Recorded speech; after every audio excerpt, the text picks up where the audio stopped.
The message came on a quiet Tuesday. After centuries of looking to the stars, humanity finally got an answer. Screens across Earth lit up with the same words. Greetings, people of Earth. We welcome you to the Galactic community. Captain Jack Miller stood in Earth Defense Force headquarters, watching the alien's blue face on the giant screen. The creature called itself a Vex. It had smooth skin, large eyes, and spoke perfect English. "This is a historic day," said General Roberts, standing next to Miller. "And you're going to lead our response." Miller nodded. At 42, he had spent 20 years preparing for this moment. Earth's first contact team consisted of Miller and 5 others. 2 soldiers, a scientist, a linguist, and a diplomat. "Remember," Roberts said, "we represent all of humanity now."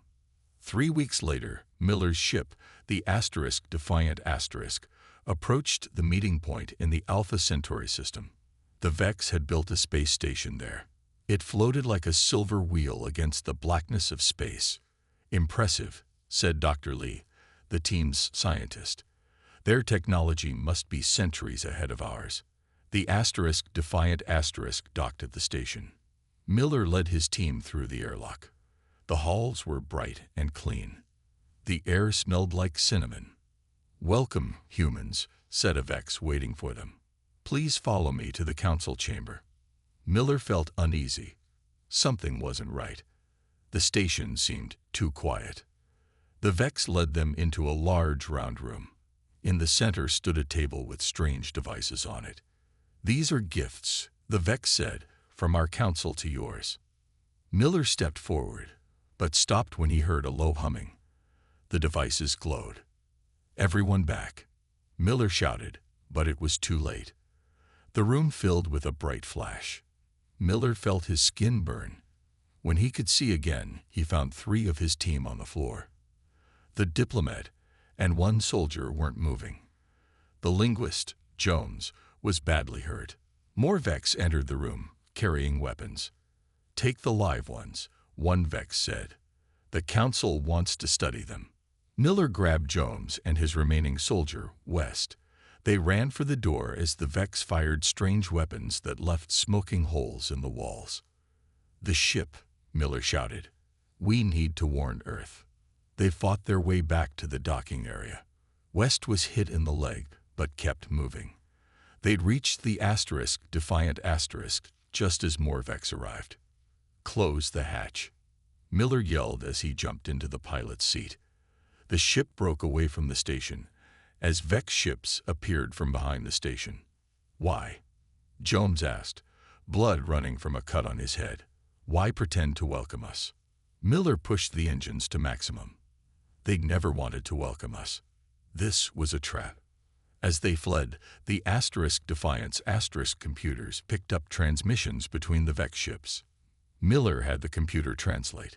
"The humans show more resistance than expected," the Vex commander said. "The council must be informed." "What council?" West asked, wrapping a bandage around his leg. Miller's face was grim. "A galactic council. And it sounds like they're not fans of humans."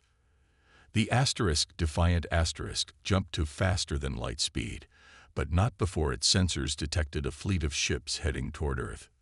"We need to get home," Miller said. "Fast." As they raced back, Miller reviewed what they had learned. The Vex were just one species in a galactic council of 12. The council had been watching Earth for years. They saw humans as dangerous, unpredictable. "They're afraid of us," Miller realized. "They wanted to capture some of us to study, to learn our weaknesses." The Defiant Asterisk emerged from light speed near Mars. Miller immediately sent a warning to Earth.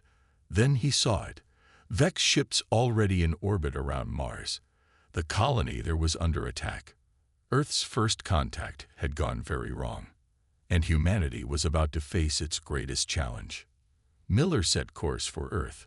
"They have no idea what they've started," he said quietly. "No idea at all." 12 alien leaders sat around a massive table made of glowing crystal. Their chamber floated in space, hidden in the shadows of a dead star. This was the Galactic Council, rulers of 2,000 worlds. The humans have escaped our trap, said Trin, the council leader. His gray skin wrinkled with anger. Now they know of our existence. The council chamber filled with angry voices. Some pounded the table with their many limbs. I warned against this plan, said Elder Gray. Unlike the others, Gray was small and frail-looking, but when he spoke, the others fell silent. Humans should have been approached honestly. Trin waved his hand dismissively. They are dangerous primitives, Elder. Our studies show this clearly. Our studies are incomplete, Gray argued. Humans adapt faster than any species we've encountered, which is exactly why they must be contained, Trin shouted. All in favor of quarantining Earth. 10 council members raised their hands or tentacles. Only Gray and one other kept their limbs down. It is decided, Trin said.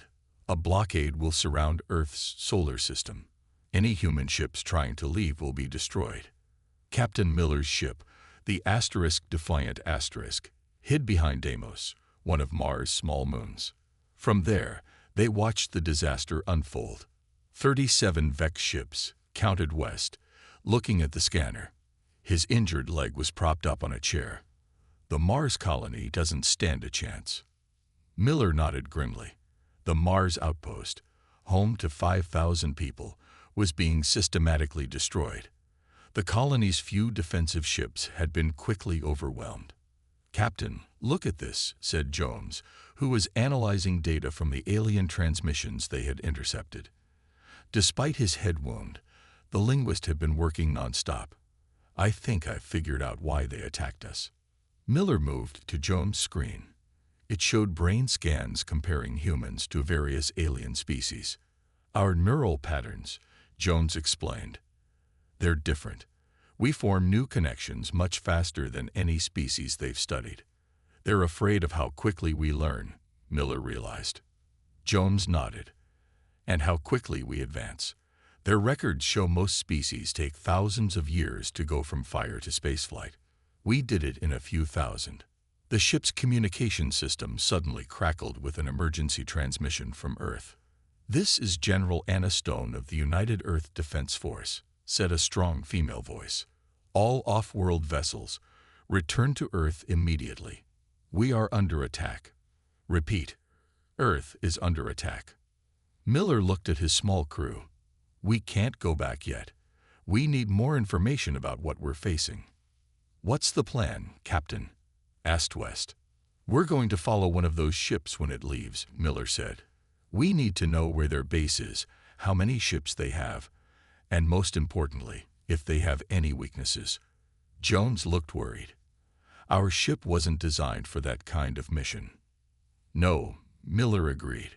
But we're all that's left in this sector, and Earth needs every advantage it can get.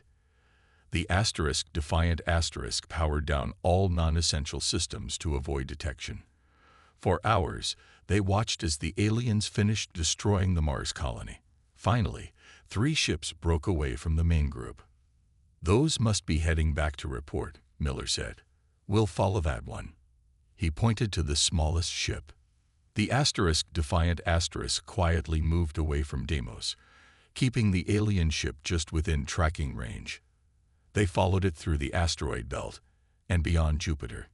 It's preparing for faster-than-light travel, West warned. Miller nodded. Match its coordinates exactly. We jump when they jump. The alien ship disappeared in a flash of light. Seconds later, the Defiant followed, jumping into the unknown. When they emerged, they found themselves near a massive space station. Hundreds of alien ships moved around it like insects around a hive. This must be one of their forward bases, Miller whispered, even though the aliens couldn't hear him. Jones studied the incoming transmissions. Captain, I'm picking up something interesting. They're talking about humans, and they sound scared. Miller smiled grimly. Good. They should be, because they just made the biggest mistake in their history. They attacked Earth, and humans don't forgive that easily. The small Earth ship silently drifted closer to the alien station, gathering the intelligence that would help humanity strike back. General Anna Stone stood before the emergency meeting of world leaders. Her uniform was crisp, but her eyes showed she hadn't slept in days. "The aliens have destroyed our moon base and Mars colony," she said, pointing to the large screen showing the devastation. "They have surrounded our solar system with warships.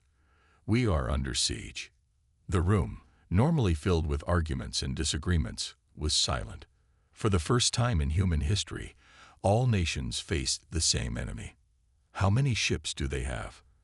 asked the President of the United States. "Our estimates suggest over 500, Stone replied, "each more advanced than our best technology." Panic began to spread through the room until an older man stood up. This was Dr. Thomas Reed, Earth's leading physicist. "Not more advanced for long," he said confidently. "We've already begun studying the debris from the ships we managed to destroy. Their technology is impressive, but not incomprehensible." Stone nodded. "We need to unite all of Earth's resources, military, scientific, industrial, everything. This is no longer about countries. This is about human survival." One by one, the world leaders agreed. Old enemies became allies. Secret technologies were shared. The War Council was formed with General Stone as its head. Dr. Reed was put in charge of a global research team. 2 weeks later, Captain Miller's ship, the Defiant Asterisk, slipped through the alien blockade using a dangerous route through the densest part of the asteroid belt. His ship was damaged, but intact. "Landing permission granted," came the voice from Earth's Defense Command. "Welcome home, Captain Miller." When Miller and his crew stepped off their ship, they were greeted as heroes. General Stone herself met them on the landing pad. "Your intelligence is priceless, Captain," she said as they walked toward the underground command center. "We've been blind, fighting an enemy we know nothing about." Miller handed her a data drive. "Everything we learned about the Galactic Council, their species, their ships, and their tech is on here. My linguist, Jones, has been decoding their communications nonstop." In the command center, Miller was amazed at what he saw. Screens showed factories across the planet producing new weapons and ships. Underground shipyards were building vessels larger than any Earth had seen before. "How is this possible?" Miller asked. "It's only been 3 weeks since the attacks began." "Necessity," Stone replied simply, "and Dr. Reed's breakthroughs." Reed was working in a large lab nearby, surrounded by alien technology. He looked up when Miller entered and grinned like an excited child. "Captain, your data confirms my theories," he said, shaking Miller's hand vigorously. "The aliens don't use technology the way we do. They follow patterns established thousands of years ago. They don't innovate." Reed led Miller to a strange device. "This is from a destroyed Vex ship. It's their shield generator. We couldn't duplicate it exactly, but we found a way to modify it." He pressed a button, and a shimmering field appeared around the device. "Ours uses half the power and provides 30% more protection." Miller looked at the modified technology in awe. "How did you figure this out so quickly?" "Human creativity," Reed said proudly. "The aliens use technology like it's sacred, unchangeable.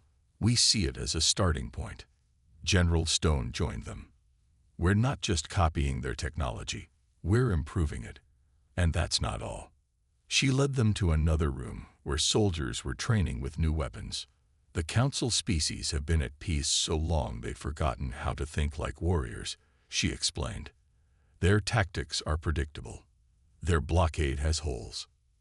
Miller watched as a simulation showed Earth ships using modified alien technology to slit past enemy lines. "They think they're containing us," Stone said with a grim smile. "But they're just giving us time to prepare." Reed nodded. "They expected us to surrender or die. They didn't expect us to adapt." "How long until we're ready to strike back?" Miller asked. 3 more months, Stone replied. "Then we show the Galactic Council exactly what humanity is capable of when threatened." Across Earth, the forges of war burned day and night, as humanity prepared its response to those who had underestimated them. 6 months after the alien blockade began, 5 human ships floated silently in deep space. They were painted black, absorbing light rather than reflecting it. Their engines were cold. To most scanners, they would appear as nothing more than small asteroids. On the bridge of the lead ship, renamed *Vengeance*, Captain Miller studied the tactical display. Their target, a massive Galactic Council communication hub, hung in space before them. It looked like a giant metal spider, with long arms extending from a central core. "All ships report ready, Captain," said Lieutenant West, now fully recovered from his leg wound. Miller nodded. "Dr. Reed's stealth modifications working?" "Yes, sir," West replied. "Council ships have passed within 5,000 kilometers without detecting us." Miller took a deep breath. This was humanity's first strike against the Galactic Council. If they failed, Earth might never get another chance. "All ships, begin approach," Miller ordered. "Remember, target the transmission nodes first, then the power core." The 5 human ships drifted toward the alien station, using minimal power. They were halfway there when an alarm beeped softly. "Captain, 2 Krell warships approaching the station," West reported. Miller tensed. The Krell were the Council's military enforcers, a species bred for war. Their ships were the most dangerous in the galaxy. "Hold position," Miller ordered. "Let them dock first." The Krell ships, massive and covered with weapon ports, docked at the station. For 30 tense minutes, the human fleet waited. "The Krell are leaving," West finally reported. "They're heading away from us." "Perfect," Miller said. "All ships, continue approach. Weapons hot." The human ships glided to their attack positions around the station. None of the alien sentries noticed them. "In position," West confirmed. Miller took one final look at his display. "For Earth," he said quietly. "Fire." All 5 ships fired simultaneously. Their weapons, enhanced versions of the aliens' own technology, cut through the station's shields like they weren't even there. The communication nodes exploded one after another. Alarms blared across the station. Alien ships scrambled to respond, but they were confused, looking in the wrong places. "Second volley," Miller ordered. "Target their power core." Another barrage of fire struck the station. The central hub glowed white-hot, then exploded in a massive ball of energy. The blast ripped through the station's arms, shattering them into thousands of pieces. "Station neutralize," West reported, his voice filled with awe. "No survivors." Miller allowed himself a small smile. "Send the signal." West pressed a button on his console. A simple message went out across all galactic communication channels. "From Earth with regards." "All ships, return to base," Miller ordered. The 5 ships powered up their main engines and disappeared into faster-than-light travel before the confused Council forces could respond. On Earth, General Stone watched the mission's success on the main screen of Command Headquarters. The room erupted in cheers when the station exploded. "Phase 1 complete," she said to Dr. Reed, who stood beside her. "Begin Operation Scattered Thunder." Reed nodded and sent orders to 20 different locations around Earth. Within hours, 50 more stealth ships launched from hidden bases. Each had a different target in Council space. "They're still trying to understand what hit them," Reed said, monitoring Council communications that Jones had helped them tap into. "They never expected us to bypass their blockade." "The Krell commander is being blamed," Stone said, reading the translations. "He claims our ships were invisible to their sensors." "They were," Reed said proudly. "And the next wave will be even harder to detect." Stone turned to the large strategic map showing Council space. "We hit them once. Now we hit them everywhere." Across human colonies that had survived the initial attacks, people watched footage of the destroyed communication hub. Hope spread. Resistance groups formed. Within days, alien garrisons found themselves under attack from humans they thought they had conquered. In the Council chambers, Leader Trin faced angry questions from the other members. How could primitives destroy our most secure relay station? Demanded one counselor. Trin had no answer. For the first time, doubt crept into his mind. Had they made a terrible mistake in attacking Earth? Elder Gray watched Trin's discomfort and thought to himself, they have no idea what they've awakened. This is just the beginning of Earth's wrath. Captain Miller was in his quarters on the Vengeance when the strange message arrived. It was heavily encrypted, using a method no human had seen before. Can we trace it? Miller asked Jones, who had brought the message to him. No need, Jones replied. It's signed. From someone called Elder Gray of the Council. Miller frowned. Is it a trap? I don't think so, Jones said.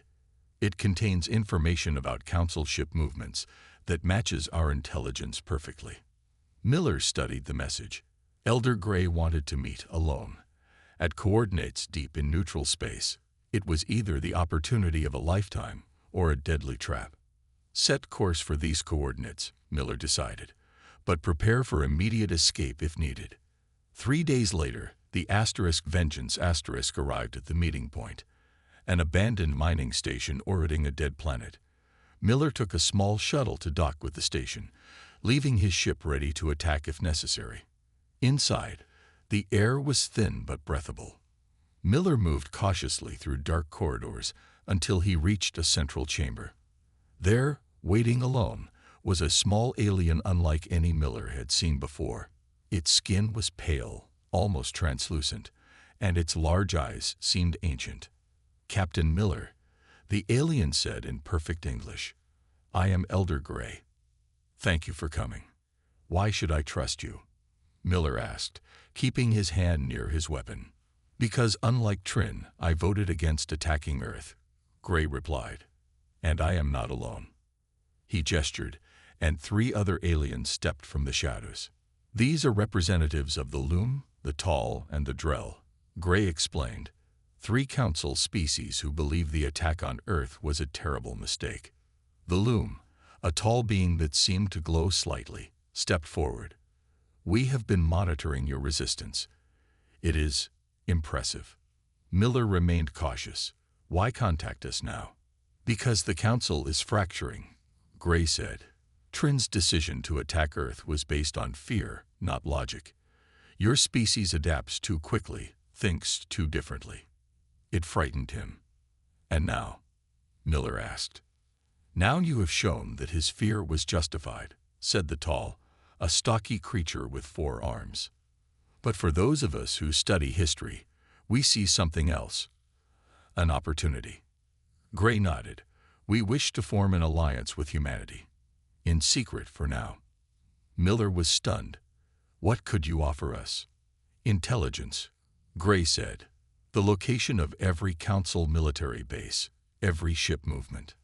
And technology, added the Drell, a reptilian being. Not weapons, but medical and scientific knowledge that could help your people. In return, Miller asked. When the time comes to confront Trin openly, we need your help, Gray said. Your unpredictability, your human creativity. Back on Earth, General Stone listened carefully as Miller reported on the secret meeting. It could still be a trap, she warned. I thought so too, Miller agreed. But they've already sent us valuable intelligence. Dr. Reed, you should see this. He handed Reed a data crystal. Reed inserted it into his computer and gasped. These are schematics for Krell battle armor. Their weak points, power systems, everything.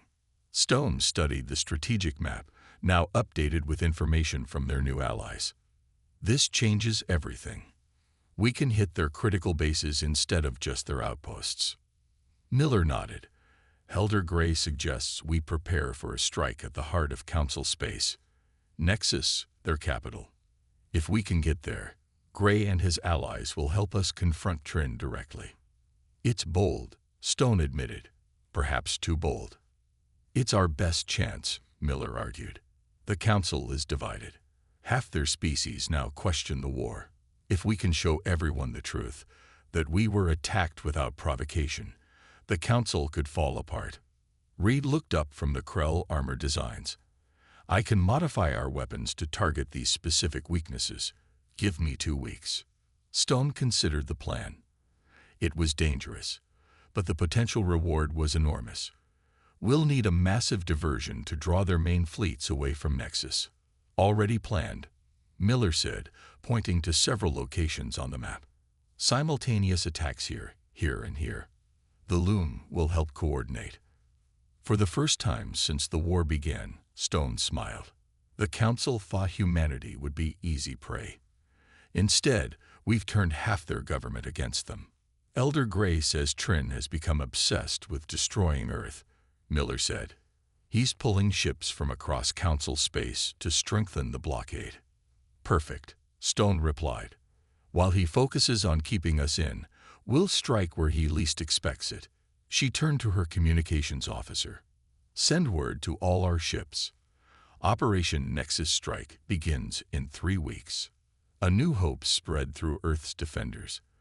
The Galactic Council had started this war. Humanity would finish it. A fleet of 20 human ships dropped out of faster-than-light travel at the edge of the Nexus system.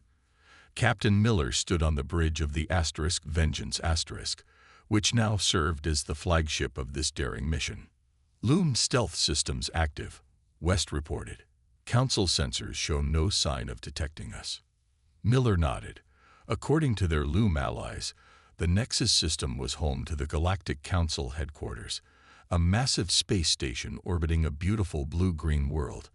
It was the most heavily defended location in known space. Any word from General Stone's diversion? Miller asked. Yes, sir, Jones replied from the communication station. Operation Thunder is underway.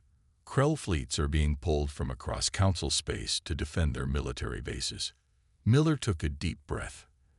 Everything depended on perfect timing and the element of surprise. All ships, begin approach. Maintain stealth protocols.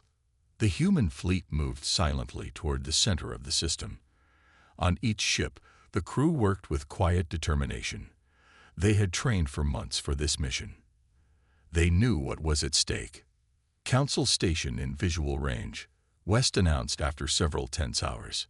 On the main screen, an enormous structure appeared. It was beautiful and terrifying. A massive ring surrounded by smaller rings, all rotating slowly.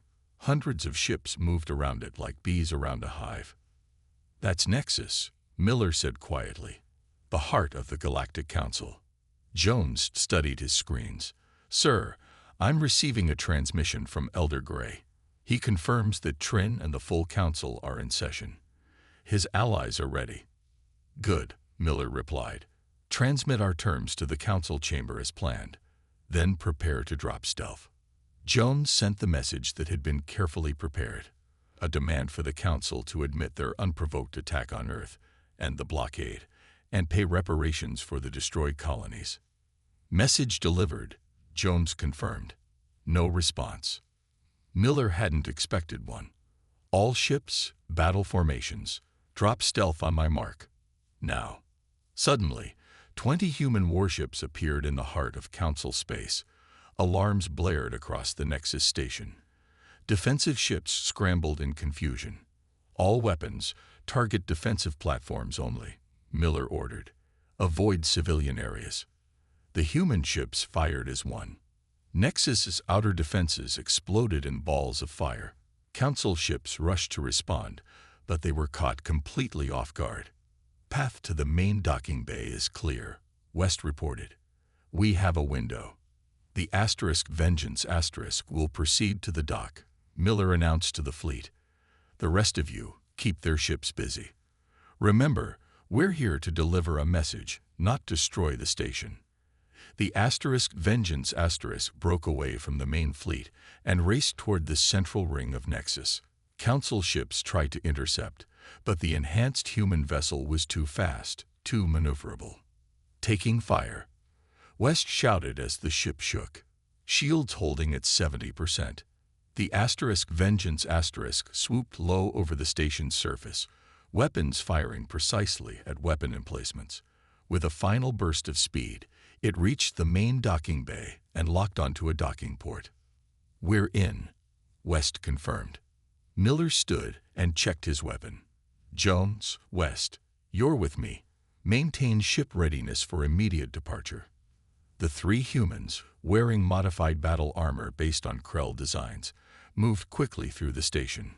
Council security forces tried to stop them, but their weapons were ineffective against the improved human shields. Following Elder Gray's directions, they reached the massive doors of the council chamber.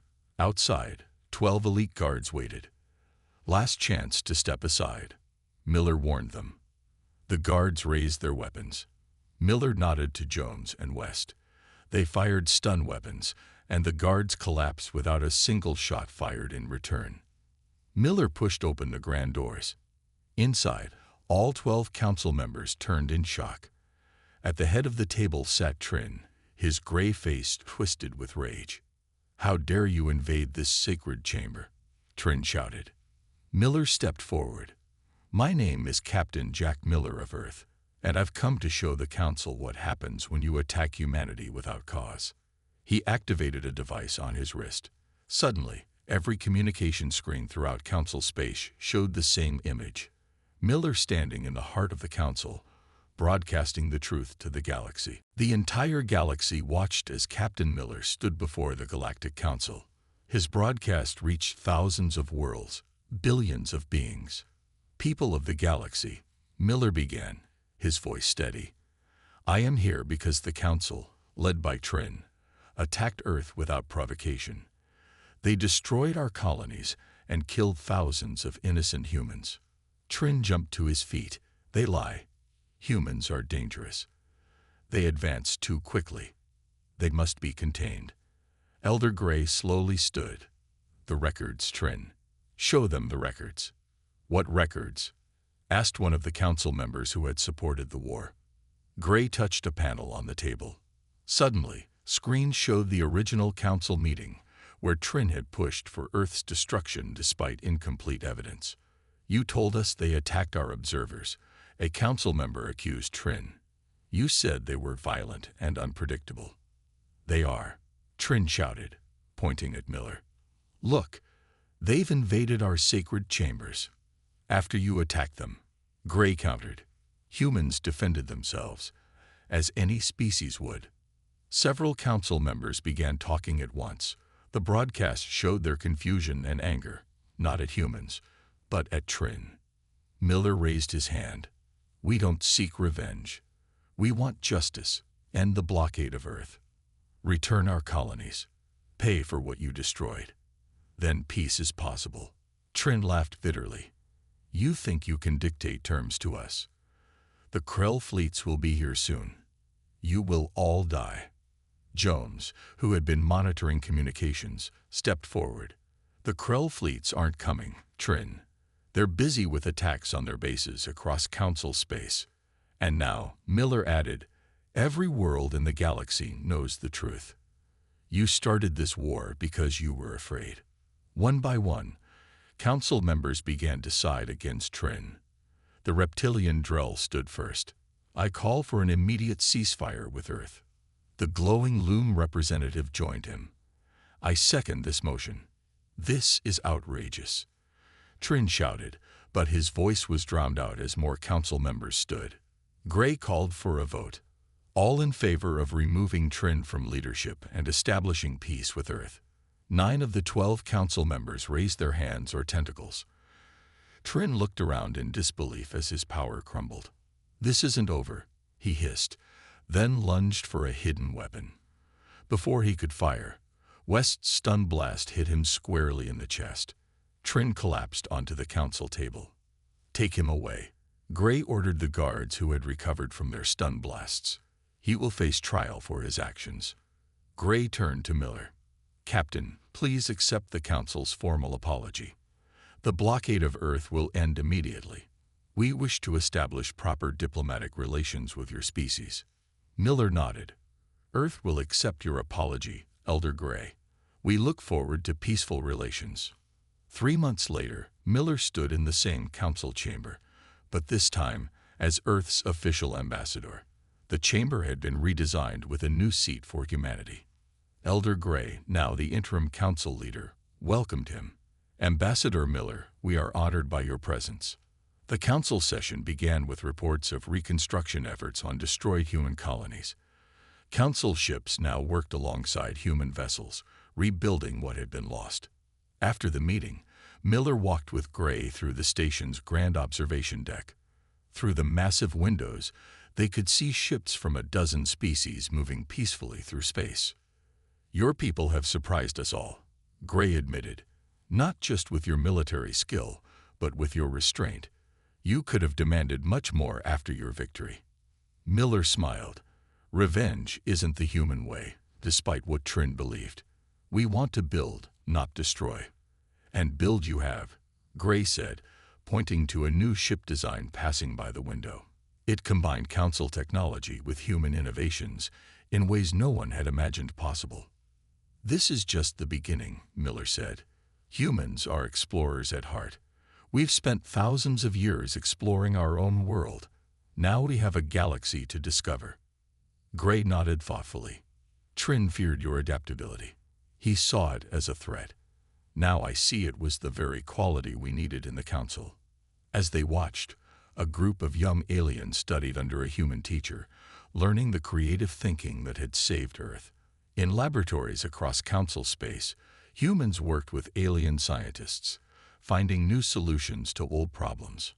"Earth's wrath brought fear to the council," Gray said quietly, "but Earth's wisdom brought us hope."